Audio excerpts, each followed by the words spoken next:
Assalamualaikum warahmatullahi wabarakatuh. Hai semuanya, selamat datang kembali di kelas seni budaya. Nah, untuk pertemuan kali ini kelas 8 akan membahas tentang gaya bernyanyi lagu daerah. Nah, di sini apa saja yang akan kita bahas? Yang akan kita bahas diantaranya adalah pengertian dari lagu daerah, kemudian ciri-ciri lagu daerah, contoh lagu daerah, fungsi lagu daerah, dan juga akan ada unsur dari lagu daerah. Nah, yang pertama yang akan kita bahas adalah pengertian lagu daerah ya. Oke. Lagu daerah. Lagu daerah adalah lagu atau musik yang berasal dari suatu daerah tertentu dan menjadi populer dinyanyikan baik oleh penduduk daerah tersebut maupun oleh orang lain yang tinggal di daerah yang berbeda. Nah, setelah pengertiannya, kemudian lagu daerah itu mempunyai ciri-ciri ya. Jadi ciri ini yang membedakan lagu daerah dengan lagu-lagu lainnya. Yang pertama itu ciri-cirinya ada turun temurun. Ya, jadi lagu daerah bersifat turun temurun itu artinya apa? Pengajarannya itu bersifat turun temurun. Misalkan nih dari orang tua kepada anaknya, dari kakek kepada cucunya gitu ya. Nah, lagu daerah setempat ini biasanya diciptakan karena terinspirasi kondisi alam di daerah tersebut. Nah, lagu daerah setempat biasanya dinyanyikan pada saat anak-anak bermain atau dolanan gitu ya. Istilah zaman dulunya, istilah Jawanya itu adalah dolanan. Nah, kemudian yang kedua adalah kedaerahan ya. Jadi syair lagu daerah ini sesuai dengan bahasa daerah atau dialek daerah tersebut ya. Jadi daerah setempat yang bersifat lokal. Nah, lagu daerah ini tumbuh dari budaya daerah setempat juga. Nah, lagu daerah setempat ini syairnya bersifat kedaerahan sehingga artinya hanya dimengerti oleh daerah tersebut oleh orang yang tahu bahasa daerah tersebut gitu ya. Nah, kemudian yang selanjutnya adalah jarang diketahui penciptanya. Nah, lagu daerah setempat ini mempunyai karakter turun-temurun sehingga penciptanya juga jarang diketahui karena untuk yang sekarang ini kan taunya oh iya saya tahu lagu ini dari nenek saya nih, saya tahu lagu ini dari bapak saya, sehingga tidak dapat identifikasikan siapa pencipta lagu yang sesungguhnya. Nah, kemudian yang selanjutnya adalah sederhana. Lagu daerah setempat ini biasanya bersifat sederhana baik melodi maupun syairnya. Tangan nada yang digunakan pun juga kebanyakan nada pentatonis karena tangan nada pentatonis ini tangan nada yang terdiri dari 5 nada berjenjang ya. Nah, tangan nada pentatonis ini sebenarnya tidak dapat dituliskan dalam notasi umum tapi dapat diterapkan dalam mendekati jajaran do, re, mi, fa, sol, la, si. Oke. Nah, kemudian selanjutnya adalah contoh lagu daerah ya. Jadi untuk contoh lagu daerah itu ada macam-macam ya. Di sini ada contoh lagu daerah dari Sulawesi itu ada O Ina Nikeke, kemudian ada Gulung Selahu, Esa Mokan, dan Si Patokaan. Kemudian lagu yang dari Jawa Tengah nih, pasti kalian sudah tidak asing lagi dengan lagu Gambang Suling, kemudian Cublak-Cublak Suweng, Tahu Layar, dan juga Lir Ilir. Kemudian untuk dari daerah Jakarta sendiri itu lagu daerahnya itu ada Ondel-Ondel, Kicir-Kicir, Layang Kuningan, dan Keroncong Kemayoran. Kemudian masih banyak contoh dari daerah lainnya seperti dari Yogyakarta ada Pitik Tukung, ada Sinom, kemudian ada Sue Ora Jamu, dan juga ada TKT di Panah. Nah, untuk dari daerah Jawa Timur itu contohnya ada Padang Wulan ya. Kemudian untuk daerah Lampung nih contohnya ada Bumi Ruwa Jurai. Kemudian dari Kalimantan Barat ada Cik Periuk, dan juga masih banyak lagi ya. Nah, kemudian selanjutnya adalah fungsi lagu daerah. Oke, ternyata lagu itu selain sebagai hiburan ternyata memiliki fungsi lain ya. Di sini ada 5 ya. Yang pertama ada sebagai media untuk bermain ya.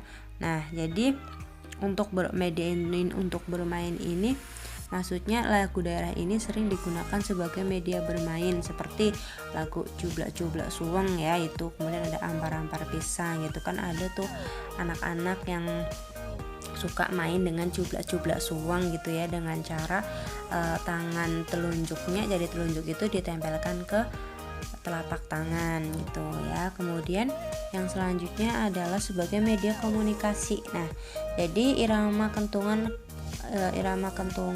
beduk, lonceng, dan alat musik sederhana yang dipakai sebagai pertanda ini maksudnya sebagai alat untuk menandakan adanya sesuatu gitu ya. Biasanya itu digunakan ketika kayak ronda gitu ya. Itu juga bisa sebagai media komunikasi. Kemudian yang selanjutnya itu sebagai pengiring tari atau pertunjukan. Nah, jadi lagu daerah yang diiringi dengan aluran musik gamelan biasanya digunakan untuk mengiringi pementasan tari ataupun pertunjukan daerah gitu ya. Nah, kemudian selanjutnya sebagai sarana upacara adat. Nah, sebagai sarana upacara adat ini ketika ada upacara-upacara adat itu kan pasti ada pengiring-pengiringnya ya, ada lagu pengiring. Nah, ini salah satunya. Nah, jadi untuk upacara adat ini jadi seperti pengiring roh gitu ya, dalam merapu di sumba dan musik angklung dalam upacara saran tahun gitu ya. Nah, kemudian yang selanjutnya itu sebagai media penerangan. Maksudnya ini ada beberapa lagu yang di daerah itu sebagai media iklan layanan masyarakat gitu ya. Nah, kemudian lanjut. Nah, selanjutnya ada unsur dan juga jenis lagu daerah. Nah, unsur lagu daerah ini secara umum terdiri atas bunyi, irama, notasi, musik, melodi, harmoni ya. Kemudian juga ada kunci, tekstur musik, bentuk musik, dan juga style atau gaya musik. Nah, unsur musik daerah ini memiliki perbedaan antara daerah yang satu dengan daerah yang lainnya. Tetapi ada unsur pokok yang hampir sama dalam setiap musik, yaitu di sini ada nada, kemudian ada tempo, irama, kemudian ada dinamik tuh ya. Nah, untuk yang pertama itu nada. Jadi nada itu adalah tinggi rendahnya bunyi dalam musik. Nah, nada juga disebut sebagai tangga nada atau laras. Nah, nada ini merupakan unsur utama musik. Ya, jadi kalau misalkan bermusik itu pasti selalu ada nadanya tidak pernah ketinggalan, karena nada ini unsur yang sangat penting bagi musik dan juga untuk menyanyikan sebuah lagu. Nah, kemudian yang kedua ada tempo. Nah, tempo ini sebenarnya itu istilah untuk menggambarkan cepat lambatnya lagu yang dinyanyikan tuh ya. Nah, kemudian ada irama. Nah, kalau irama ini merupakan ketukan yang teratur atau pola ritme tertentu yang dinyatakan dengan nama. Nah, dalam gamelan Jawa dikenal beberapa tingkatan irama seperti lancar, tanggung, dadi, wilut, dan juga rangkep. Nah, kemudian yang selanjutnya ada dinamik. Nah, kalau dinamik ini merupakan perubahan keras lemah sebuah nada yang dinyanyikan. Dinamik lagu akan memenuhi suasana lagu tersebut. Dalam musik tradisional ada dua istilah pokok dinamik lagu, yaitu ada forte dan piano. Forte ini mengandung arti kuat, sedangkan piano berarti lembut ya. Kemudian selanjutnya ada jenis-jenis lagu daerah. Nah, berdasarkan sifat dan keberadaannya, lagu daerah dibedakan menjadi lagu rakyat, lagu klasik, dan juga lagu populer ya. Nah, yang pertama itu ada lagu rakyat. Lagu rakyat ini lagu yang diwariskan dari generasi ke generasi secara lisan sehingga menjadi milik bersama. Nah, untuk ciri-ciri lagu rakyat ini, yang pertama memiliki tema tentang kehidupan dan pergaulan rakyat. Kemudian meriah. Nah, meriah di sini artinya memiliki irama yang riang, jadi bersifat menghibur dan juga bersifat lucu atau jenaka. Kemudian yang selanjutnya adalah bebas, artinya tidak terikat pada aturan-aturan baku seperti klasik. Nah, kemudian yang selanjutnya dipopulerkan secara lisan dari mulut ke mulut. Kemudian selanjutnya ada sederhana. ya. Jadi biasanya bersifat sederhana baik melodi maupun syairnya. Kemudian kedaerahan berarti mengikuti budaya daerah setempat, kemudian turun temurun dan juga jarang diketahui penciptanya. Kemudian yang kedua ada lagu klasik. Nah, lagu klasik ini adalah lagu daerah yang bersumber pada musik tradisional. Nah, biasanya lagu klasik berkembang di pusat pemerintahan, ya. Nah, ciri-ciri lagu klasik sendiri itu ada bersifat agung. Nah, bersifat agung di sini artinya digunakan untuk mengiringi berbagai upacara kebesaran keraton, kemudian upacara adat dan juga upacara adat keagamaan. Kemudian yang selanjutnya nomor 2 dibuat atau diciptakan oleh seorang komposionis atau pujangga istana. Kemudian memiliki pola yang baku seperti aturan notasi, syair, irama dan juga temponya. Kemudian dikembangkan secara tertulis, dan yang terakhir memiliki tema tentang sejarah kebesaran kerajaan, kepahlawanan para satria dan juga ajaran moral suatu masyarakat. Kemudian yang selanjutnya adalah lagu populer. Nah, kalau lagu daerah populer ini biasanya diiringi oleh alat musik yang sudah modern, tetapi diiringi juga dengan alat musik yang tradisional.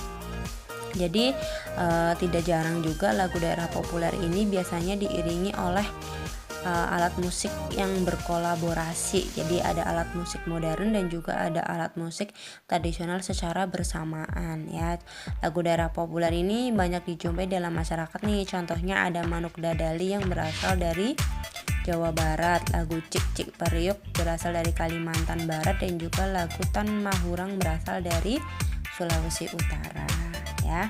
Nah, untuk pertemuan minggu ini sampai sini dulu ya, berarti sudah sampai ke jenis-jenis lagu daerah. Untuk yang selanjutnya kita akan bahas di pertemuan minggu depan. Terima kasih sudah mengikuti pembelajaran hari ini. Bu Akhiri, assalamualaikum warahmatullahi wabarakatuh.